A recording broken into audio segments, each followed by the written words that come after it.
Kind of some interesting clouds above here today. Probably looks really neat actually if I was up in the mountain areas.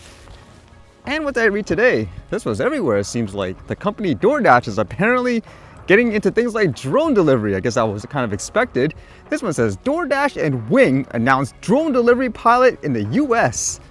Although of course by the sounds of it, even though these apps are known for regular individuals to be able to deliver people's groceries and foods, this will be done by the company of course, like Wing.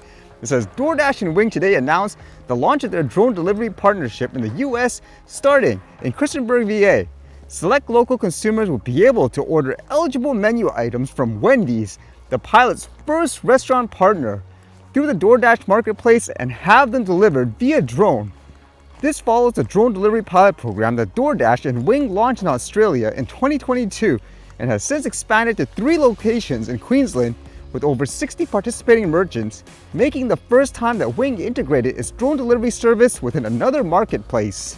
Is anybody located there and will be ordering this just to see what it's like? It says beginning today when DoorDash customers with an eligible address in Christiansburg, VA place a qualifying order in the DoorDash app from the Wendy's located at 2355 N Franklin Street, they will see the option to have their meal delivered by drone on the checkout page. Once they select drone delivery and place their order, it will be prepared and packaged at the Wendy's location and delivered via a Wing drone, typically in 30 minutes or less.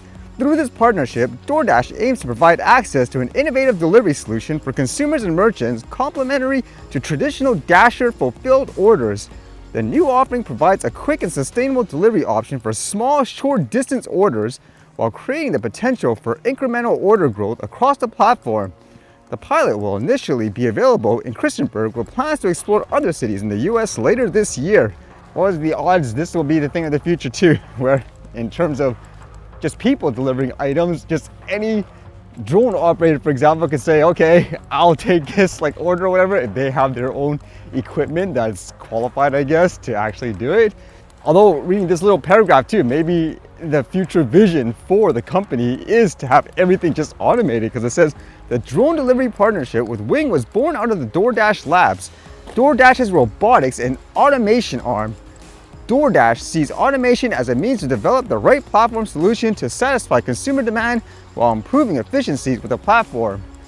Reminds me of that topics, for example, such as self-checkouts in grocery stores and stuff. Some people are really against that. So in this case, if you had the option to get a drone delivery or a regular person doing it, would you opt actually just to get an average individual to deliver you the item versus like this autonomously if you don't agree with, I guess, robots taking over?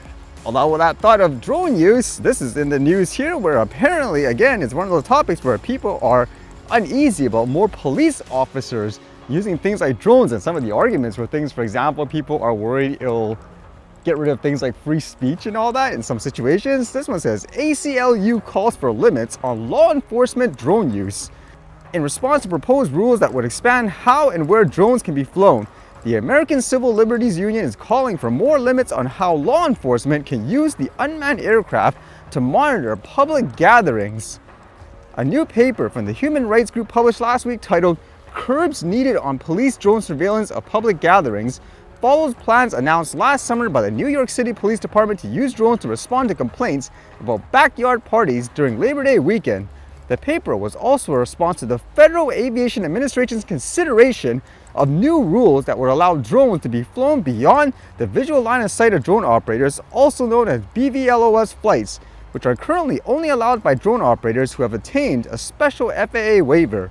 While the aerial monitoring of gatherings is not new, the ACLU warns that the combination of the FAA's inquiry and increasing use of drones by law enforcement to monitor public gatherings, such as parades, concerts, festivals, and political marches and rallies, should renew concern about government privacy and surveillance. And some comments about it. It says, "We don't want our communities to have police drones overhead constantly. And that can come about different ways, but one of them is that these drones as first responders aircraft are just constantly in the air on their way to and from all kinds of things. And people end up just feeling like the police are overhead watching them all the time," Stanley told State Scoop.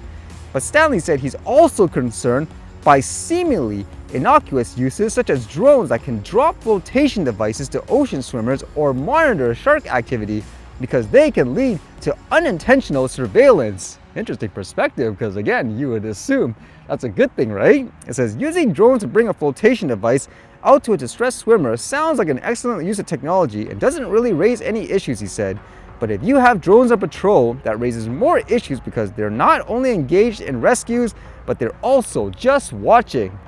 New York is one of those places, again, where it seems like ever since they came out with those fees, I guess, where people could register drones and get permits for a fee in order to fly, they've been going nuts in terms of, I guess, trying to use drones for official uses and all that, huh? So are people going to be okay with this? And it makes you think too, because they did mention parade in this article, and as you guys know, when there was St. Patrick's Day, there was that other article I read where there were authorities saying, nope, everything is banned in terms of a drone, no fly zone, but I guess for an official, they could do it. So are you okay with that, I guess, division in that sense, where they could use it, but you can't, even if you're doing nothing wrong, for example? And when I thought of police and all, this was kind of a fascinating read. It was spreading a lot online here, where apparently there was some kind of, quote, secret RCMP report, where it kind of implies when the whole country finds out how broke, I guess, they are in general, they're going to revolt or something like that. And as a result, authorities won't be able to handle it, I suppose. It says here, secret RCMP report warns Canadians may revolt once they realize how broke they are. A secret RCMP report is warning the federal government that Canada may descend into civil unrest once citizens realize the hopelessness of their economic situation. The coming period of recession will accelerate the decline in living standards that the younger generations have already witnessed compared to earlier generations, reads the report entitled Whole of Government 5-Year Trends for Canada. For example, many Canadians under 35 are unlikely ever to be able to buy a place to live, it adds.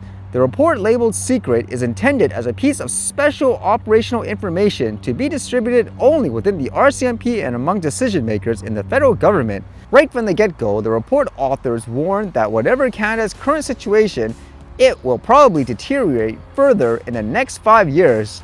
And so with that thought, where if people are going to be in a position where they're just broke and they're going to, I guess, rebel, if that's what you want to say, it makes me wonder what this implies in terms of, does this mean they're going to have more restrictions and regulations of sorts? Because it says another major theme of the report is that Canadians are set to become increasingly delusioned with their government, which authors mostly chalk up to, quote, misinformation, conspiracy theories, and paranoia.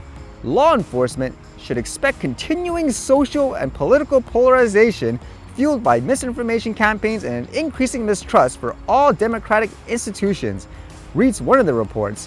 Overreaching considerations. Ironically, among the report's more heavily redacted sections is one carrying the subtitle Erosion of Trust. The past 7 years have seen marked social and political polarization in the Western world, reads a partial first sentence, with the entire rest of the section deleted by government censors. Oh, is that a sign of things where there was so much censorship and stuff like during the past few years with people with different opinions, I guess, and with a lot of laws from what I've read that are coming about here, it seems like there's going to be so much, I guess, restrictions placed on people too, or potential punishments for having a different point of view, like that Online Harms Act or something like that is so broad and general. You can pretty much silence and jail anyone you want just based on, I guess, a hunch that you say you think someone is dangerous and all that. So it makes you wonder what's going to happen in this case, huh?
All right, see you guys later.